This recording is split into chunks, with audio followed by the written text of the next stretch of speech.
In this lesson, what we're going to do is talk about the use of terror, which we have initially been examining in the previous lesson. So, we noted in the previous lesson that Mao used a number of different measures and instruments to instigate the Cultural Revolution. We noted that he paid close attention to the importance of young people. We noted why that was the case, so the lack of understanding that young people had of things like the Great Famine, for example. And we also talked about the dissemination of the Little Red Book and the creation of the Four Olds campaign, the stirring of a cult of personality, and the creation of the Red Guards, which led to a situation where essentially we have millions of individuals who were willing to do whatever Mao wanted them to do.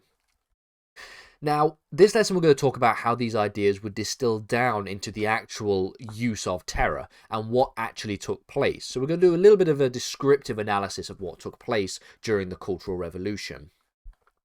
So we know already that the combination of the cult of personality that existed around Mao, the growth of the popularity of the Little Red Book, which further instilled the cult of personality, as well as the creation of the Red Guards, and then the establishment of the Four Olds campaign in August 1966, meant that the terror was increasingly likely to take place. We see that this is something that is really, like I mentioned in the last lesson, a melting pot of ideas, which would eventually accumulate into a situation where we have a revolution. What followed during this process, and actually the events that took place that we describe as the Cultural Revolution, was akin to anarchy, with the Red Guards attacking, torturing, and murdering all kinds of different figures of authority. It became clear that it was not just ideology that motivated these individuals, but it was also a desire to fit in some elements, so a desire to see that there is a certain degree of conformity. Initially, those students who came from more wealthy backgrounds were not allowed to join the Red Guards, but this ban was lifted, and the problem with that was that when the ban was lifted, these individuals who were from wealthier backgrounds were labeled as black elements, and in order to prove themselves as being just as revolutionary as the sort of proletarian young individuals, they would commit some of the most brutal crimes in the name of Mao's ideology. So those who were from the wealthiest of backgrounds were actually the worst in order to show that they fit in and to show that they conformed to these different specific ideas. So anarchy would break out further, and we would get to a stage where different elements of the Cultural Revolution of the Red Guards and different breakaway groups would begin to fight and attack other elements of the Red Guards in a desperate attempt to prove who was the most ideologically committed to the cause. This is why I suggested that it was anarchy that would break out. It was just chaos that began to take shape. You have certain Red Guards attacking other Red Guards, certain groups suggesting that they are more devoted than other groups, and so therefore they were going to attack those groups. All of these things would begin to take shape, and one of the examples of this we see is in the 1967 January storm.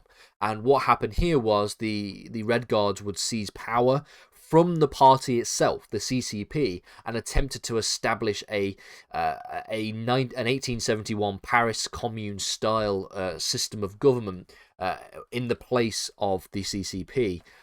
This, of course, according to Mao, was a bit too far, because Mao realized that this would risk civil war, and he realized that this would risk breaking away from the CCP itself and leading to a situation where they were the more ideologically committed to communism, and they would actually fight amongst themselves with the CCP. And Mao realized that that was not a thing that should take place, that a civil war was undesirable for him, especially because he didn't want a civil war, essentially. And so as a result of this, he ordered the PLA to shut down the attempts by the Red Guards in the January storm. There were instances, though, where Mao would side with the Red Guards and side against the PLA and condemn the PLA, such as attempts to quell terror by quote unquote the adverse current. So we can see that this anarchy and the use of terror was getting out of control, and even Mao believed that it was getting out of control.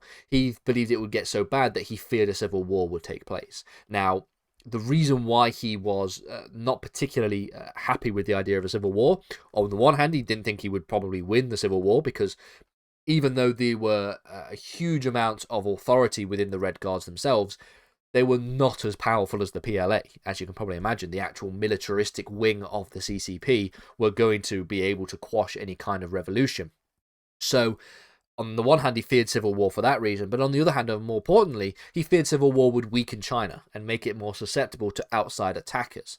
So, civil war was not something he wanted. And at this point, we see a more formal quashing of the Red Guards by the PLA. This was done on the orders of Mao. Mao realized that they were out of control and that the PLA needed to get involved and be able to stop this kind of chaos that began to take shape. Now, before we finish, I want to make note of this idea of a destruction of cultural property because it was particularly prominent, and you would note that this is the case because it would be in line with Mao's ideas with the Four Olds campaign. The Four Olds campaign instilled this idea that the old ways and the old cultures of society that existed in China ought to be replaced with the new communist revolutionary spirit. And so the destruction of cultural property was particularly apt during the Cultural Revolution. It was one of the main targets. The name suggests that the elements of Chinese culture, historical Chinese culture, had to be replaced, hence why we have a quote-unquote cultural revolution. Now, it meant that on one end of the spectrum, the Red Guards would attack statues and artifacts, for example. So they famously attacked the Temple of Confucius, the Temple to Confucius, at Shandong. This was one end of the spectrum in terms of the cultural destruction. And then on the other end of the spectrum, we have ideas, including on this end of the spectrum, we have attacks on Western ideas. So there was the burning of books, attacks on libraries, attacks on things that were seen to be bourgeois or capitalist in nature. And then we have the other end of the spectrum. On the other end of the spectrum, we see some of the most gross attempts at the attacking of cultural ideas and cultural signifiers. One of which being a cultural hero by the name of Wu Zhong. Now, Wu Zhong existed and lived in the 1800s, and during the Cultural Revolution, he had his body exhumed by students who then went and took the body of Wu Zhong to a public square, broke it up into pieces, and then burned in the individual pieces. So we can see that the cultural destruction of cultural property and cultural ideas went from, on one hand, attacking Western ideas, so things like the burning of books, the attacks on libraries. A little bit more extreme, they went and attacked the Temple to Confucius in Shandong. And then on the other end of the spectrum, they went and exhumed the bodies of famous cultural heroes from the 1800s and decided to burn pieces of it in the public square in Beijing. So we can see that cultural property and the attack of cultural ideas was something that was very much front and center of the agenda of the Cultural Revolution itself.